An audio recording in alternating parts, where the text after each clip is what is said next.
Playing video games can be an expensive hobby, no matter your age.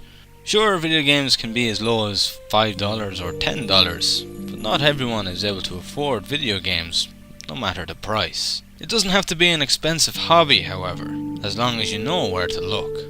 I'm not talking about just flash games, but good quality games made by hobbyists that release their games for free. Today we are going to take a look at a surprising title that is not just completely free, but contains an in-depth story that would put many AAA titles to shame. Today we are taking a look at The Witch's House, a survival horror role-playing game by a Japanese developer named Fumi. It was developed using the RPG Maker VX. The game released October 3rd, 2012, and later a novel that serves as a prequel to the game titled The Witch's House, The Diary of Ellen, released on Amazon. The Witch's House is a game that you will only ever have heard of if you know someone that has played it, are a part of the RPG Maker community, or watched Let's Play videos about 3 or 4 years ago. If you don't fit into any of these categories, the chances are you will never have heard of this little gem.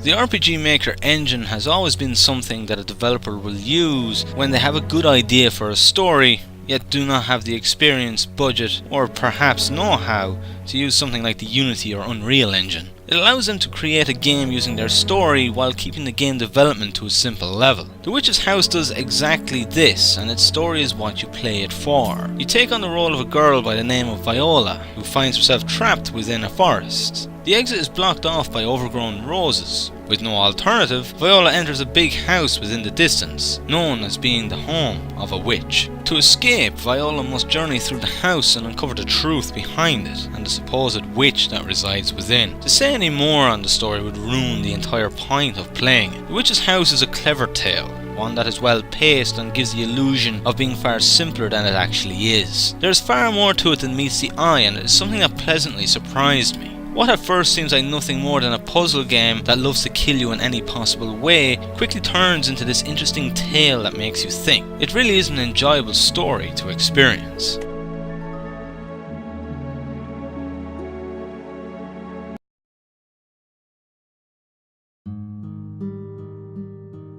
RPG Maker is a very limited video game engine in comparison to today's general standards. It results in developers being limited to what they can create in the form of gameplay, but with this limitation comes creativity. Essentially, The Witch's House is a survival horror game that looks and plays like Final Fantasy V, but without the combat. It wouldn't be much of a survival horror if it had a combat system of Final Fantasy. Survival horror is about that moment where danger is staring you in the face, and you have to react quickly. So to make up for the lack of combat, the gameplay offers dangers that must be avoided and puzzles to solve. The dangers come in many forms, very often monsters that are attempting to kill you or items that attempt to trick you into a quick death. The deaths are quite imaginative. Again, not to give too much away, but have you ever experienced being killed by a giant teddy bear that sits on you, crushing you? I didn't think so. Then you have the puzzles. They're not particularly taxing for the most part, but rather require exploration, about what you would expect from something that plays like Final Fantasy V. Sometimes you will need to find a particular item, and sometimes you need to gather information. It does what any survival horror game should do, and that is give you hints to the answer. The answer to a puzzle is always in front of you, it is just figuring out what needs to be done that is the tricky part. The puzzles start off easy, but as you progress become more creative and difficult. The game is limited to what it can do, but Fumi has used imagination to turn what is available and make the absolute most of it. From the deaths to the dangers that bring them upon you to puzzles, everything about this game oozes creativity. If you can look past its somewhat dated and simple nature, you will find yourself really getting into the game.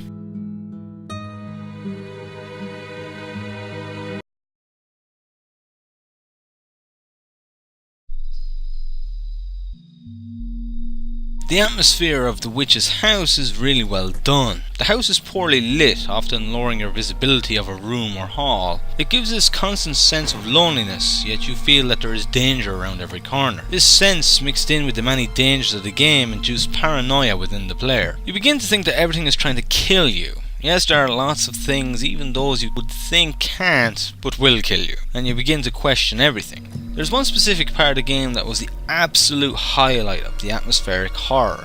When you're in a particularly dark area with no light source, and ambience and sounds begin to be heard, it brings a sense of pure loneliness and vulnerability as you attempt to get out of the area as quick as possible. It's a truly terrifying moment, and one I would never have expected to experience in an RPG Maker game. Between a good choice of ambient music and well done lighting, the atmosphere of the witch's house is excellent. Fumi understands what is needed to create a horror environment, and uses everything possible to do so. What we get is a game that could never be frightening visually, but between atmosphere and paranoia being induced, you are in for one hell of a horror scenario.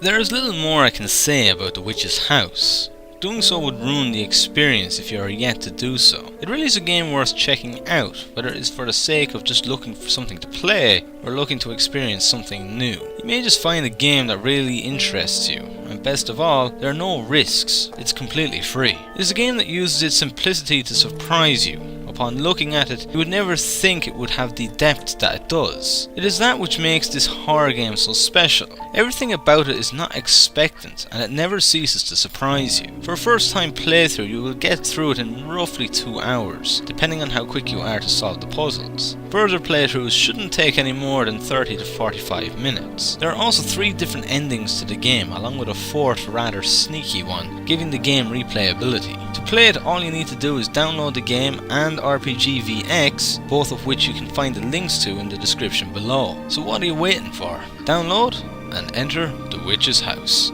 Thank you very much for watching. Join me in the next episode of Indiewatch, where we take a look at another free RPG Maker horror game involving an art gallery like nothing you've seen before.